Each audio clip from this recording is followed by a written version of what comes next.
आज का जो हमारा प्रैक्टिकल है उसका एम है connect a lamp load in delta connection. Hindi में होगा लैंप बार को डेल्टा कनेक्शन में जोड़ना। आइए सबसे पहले इसके देखेंगे हम सर्किट डायग्राम। यह पूरा कंप्लीट सर्किट डायग्राम है डेल्टा कनेक्शन का। हमने इसको वर्क पेज पर तैयार किया है। तो सबसे पहले मैं आपको बारी बारी से जिस प्रकार से हमने सर्किट बनाया है सर्किट के बारे में बताना चाहूँगा। आईसीडीपी स्विच के माध्यम से हमने आउटपुट के रूप में 3 फेस बाहर ले लिया है, जैसे कि आर, वाई और बी। चाहे तो हम L1, L2 और L3 बोल सकते हैं। तो सबसे पहले जो फेस दिखाई दे रहा है ये L1 जो है, L1 से हमने इस डायग्राम में देखिए आप, इस डायग्राम में जैसे कि L1 हमारा निकल कर आया है, इस पॉइंट पर, इस बिंदु पर आया है। यहाँ से देखेंगे 2 तार निकले हैं, जिसमें एक लैंप कनेक्टेड, एक लैंप यहाँ कनेक्टेड है, दूसरा लैंप दूसरे तार पर कनेक्टेड है। तो वैसे ही यहाँ पर भी हमने बनाया है कि एक लैंप एक तार पर एक लैंप कनेक्ट है और दूसरे तार पर दूसरा लैंप कनेक्ट है। इसी प्रकार से हम बात करेंगे L2 की बात करेंगे, लाइन 2। यहाँ पर हम देखेंगे लाइन 2 भी इसी प्रकार से इस बिंदु पर कनेक्ट है और यहाँ से ही 2 तार निकले हैं, जो एक तार यहाँ पर दिखाई दे रहा है आपको, एक लैंप पे कनेक्टेड है और दूसरा तार यहाँ दूसरे लैंप में कनेक्टेड है, जैसा कि आपको यहाँ डायग्राम में दिखाई दे रहा है। इसी प्रकार से हम बात करेंगे लाइन L3 की। तो L3 हमारा यहाँ से सीधे निकलकर इस बिंदु पर यहाँ पर मिला है। उसी प्रकार से हम L3 की यहाँ से बात करेंगे। तो L3 हमारा यहाँ से सीधे, हमने यहाँ पर एक आमीटर लगाया है लाइन में। L3 में हमने एक आमीटर लगाया है। आमीटर हमने इसलिए लगाया है ताकि हम लाइन करंट की वैल्यू को माप सकें, इसीलिए हमने एक आमीटर लगाया है और आमीटर से आउटपुट लिया है।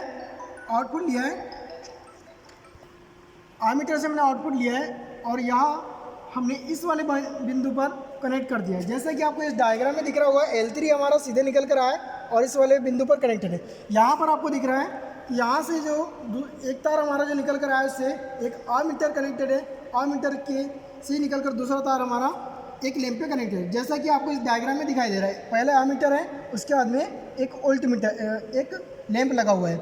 तो हमने यहाँ पर जो आमीटर को कनेक्ट किया है, यहाँ हमको फेज धारा की वैल्यू को बताएगा, इसलिए हमने आमीटर लगाया है। इसी प्रकार से हमने, जैसा कि आपको डायग्राम में दिख रहा है, एक फेज पर हमारे 2 लैंप लगे हैं।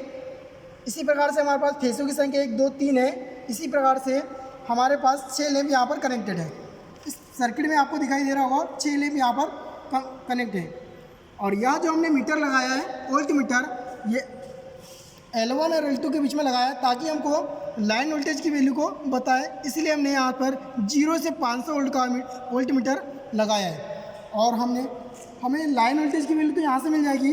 फेस वोल्टेज की वैल्यू को मापने के लिए हमने या इस वाले फेस और इस वाले बिंदु पर, मतलब 2 फेस के बीच में हमने एक वोल्ट मीटर को लगाया ताकि हमको इसके माध्यम से हमको फेस वोल्टेज की वैल्यू को मिल जाए। यह वोल्ट मीटर भी हमारा 0 से 500 वोल्ट का वोल्ट मीटर है। इसी प्रकार से जो आपको ये दिखाई दे रहा है, यह पूरा अभी ऑफ सर्किट है हमारा।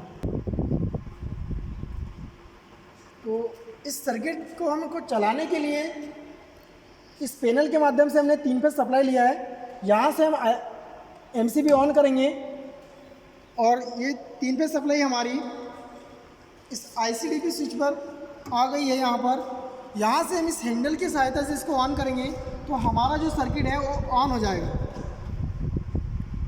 इसको ऑन करेंगे, ये हमने ऑन कर दिया है। हमारा सर्किट पूरी तरह से ऑन हो चुका है और हमारे जो 6 लैंप लगे हुए हैं, 6 लैंप भी प्रकाशित हो गए हैं पूर्ण तरह से। अब इसमें हम देखेंगे, सबसे पहले वोल्टेज देखेंगे हम। 2 लाइन के बीच में वोल्टमीटर लगाया हमने वोल्टेज नापने के लिए। तो वोल्टेज की वैल्यू देखेंगे हमने, तो हमको 400 वोल्ट के लगभग बता रहा है यह वोल्टमीटर। यह क्या है? लाइन वोल्टेज की वैल्यू को बता रहा है। इसी प्रकार से हमने फेस वोल्टेज की वैल्यू को नापने के लिए हमने लोड के बीच में लगा रखा है। यह वोल्टमीटर हमको फेस वोल्टेज की वैल्यू दिखा रहा है, यह भी हमको 400 वोल्ट लगभग दिखा रहा है। कहने का मतलब इसमें डेल्टा कनेक्शन में यह हो रहा है कि लाइन वोल्टेज बराबर फेस वोल्टेज, मतलब जो लाइन वोल्टेज की वैल्यू रहेगी सेम उसी प्रकार से हमारी फेस वोल्टेज की वैल्यू रहेगी। अब बात करेंगे हम धारा की, जो लाइन धारा को मापने के लिए हमने आमीटर को, देखो, इस लाइन पर कनेक्ट करके रखा है हमने और यहाँ से हमको आमीटर की वैल्यू नहीं बता रहा है। मतलब यह आमीटर जो है वो 0 से 5 एम्पीयर का है, तो हमको नहीं बता रहा है। तो हम इस आमीटर को नापने के लिए, करंट को नापने के लिए हम इस टोंग टेस्टर के माध्यम से या क्लैम्प मीटर इसी को बोला जाता है, क्लैम्प मीटर के माध्यम से AC 200 एम्पीयर पर सेट करेंगे और हम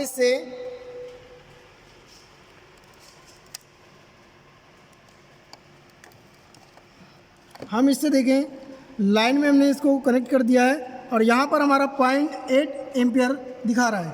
इसी प्रकार से हम लाइन 2 लाइन 3 में भी देखेंगे तो हमारा जो करंट का मान है वो सेम हमारा 0.8 या 0.80 दिखाएगा। तो दूसरे में भी हमको वही दिखा रहा है। हम चाहे तो तीसरे लाइन में भी देखेंगे तो हमारा 0.8 ही हमको एम्पीयर दिखा रहा है। तो इसका मतलब जो लाइन में जो धारा है इसका मान हमको 0.8 एम्पीयर दिखा रहा है। अब हम देखेंगे फेज धारा का मान, तो फेज धारा का मान हमको लोड के बीच में देखेंगे तो यहाँ भी यह मीटर हमारा 0 से 5 एम्पीयर का है। तो यहाँ मीटर हमको रीडिंग बहुत कम दिखा रहा है, तो ठीक तरीके से दिखाई नहीं दे रहा है। तो इसमें हम इस क्लैम्प मीटर की सहायता से यहाँ का भी हम करंट नाप लेंगे। तो यहाँ का करंट नापेंगे हम तो हमारा 0.34 बता रहा है। इसी प्रकार से हम यहाँ भी नाप सकते हैं और यहाँ भी अगर नापेंगे तो हमारा इस लोड के बीच में भी हमारा 0.4 ही दिखा रहा है।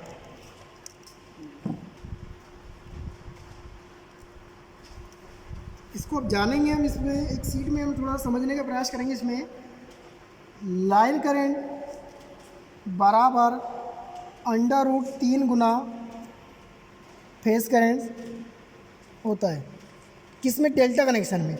इसी प्रकार से वोल्टेज की वैल्यू क्या होगी? तो IL बराबर लाइन वोल्टेज बराबर फेज वोल्टेज होता है डेल्टा कनेक्शन में। हम इसको थोड़ा बंद कर देंगे। तो अभी हम देखेंगे इसमें जो हमारा लाइन करंट का मान है तो हम यहाँ पर लिख देंगे IL IP, क्योंकि हमको यहाँ पर VP और VL इनकी वैल्यू तो हमने देखा। तो लाइन करंट बराबर फेज करंट, मतलब कि यहाँ भी हमारे को 400 वोल्ट दिखा रहा है और यहाँ भी हमारे को 400 वोल्टेज दिखा रहा है, मतलब कि जो फेज वोल्टेज है वो लाइन वोल्टेज के बराबर है। हम देखेंगे IL और IP इनकी वैल्यू देखेंगे। तो इनकी वैल्यू अभी हमने देखा है, लेकिन फिर से एक बार हम देख लेते हैं क्या वैल्यू निकल कर आ रही है। क्लैम्प मीटर की सहायता से हम देखेंगे।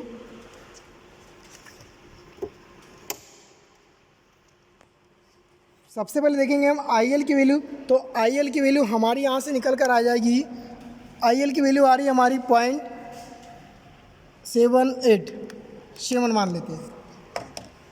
0.7 हमारा IL, मतलब लाइन में जाने वाली जो धारा है उसका मान आ रहा है 0.7 एम्पियर में आ रहा है। इसी प्रकार से हम IP की धारा देखेंगे।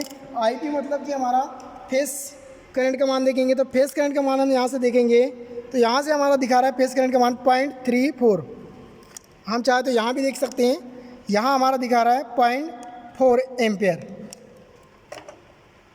तो हमारी जो फेस करंट की धारा है वो 0.4 एम्पियर दिखा रही है। इस प्रकार से इसका मान हम यहाँ रखेंगे IL बराबर √3 गुणा IP। अगर हम यहाँ पर इसका IL है, यहाँ पर IL हमको अगर IL की वैल्यू निकालना है तो √3 का जो मान होगा 1.732 गुणा IP के मान हमारे यहाँ से निकल कर आ रहा है 0.4। तो यहाँ हम लिख देंगे 0.4 अगर रखते हैं और इसको जब हम सॉल्व करेंगे तो IL बराबर हमारा निकल कर आ जाएगा 0.6928 एम्पियर निकल कर आ जाएगा।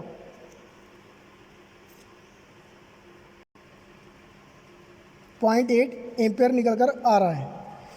इसी प्रकार से हमारा ये जो निकल कर वैल्यू आई है, किसकी वैल्यू आई है? लाइन करंट की वैल्यू। इसी प्रकार से हम देखेंगे इसमें हमको IP बराबर IL अपॉन √3। इसका मतलब जो है कि फेस करंट लाइन करंट से कम है, कितना कम है? तो यहाँ पर लिखा है बट्टे में √3 गुना कम है। किससे कम है? लाइन करंट से। तो इसमें देखेंगे हम IP हम यहाँ से फिर से निकाल सकते हैं, IP का मान निकाल सकते हैं। तो IP बराबर हो जाएगा हमारा IL की वैल्यू यहाँ पर दी है, IL की वैल्यू देखने हमने निकाला है 0.7 एम्पियर अपॉन, फिर यहाँ पर √3 का मान रख देंगे हम 1.732 और इसको जब हम कैलकुलेशन डिवाइड करेंगे तो हमारा निकल कर आ जाएगा IP बराबर आ जाएगा IP बराबर आ जाएगा 0.4 एम्पियर, ये मान निकल कर आ जाएगा। इसी प्रकार से यह डेल्टा कनेक्शन में इस प्रकार से होता है। अब बात करेंगे इसके उपयोग की। तो डेल्टा कनेक्शन में जो उपयोग है वो डिस्ट्रीब्यूशन ट्रांसफार्मर की प्राइमरी वाइंडिंग डेल्टा संयोजन प्रकार की होती है। यह प्रैक्टिकल आपको समझ में आएगा, मैं आशा करता हूँ। Thank you.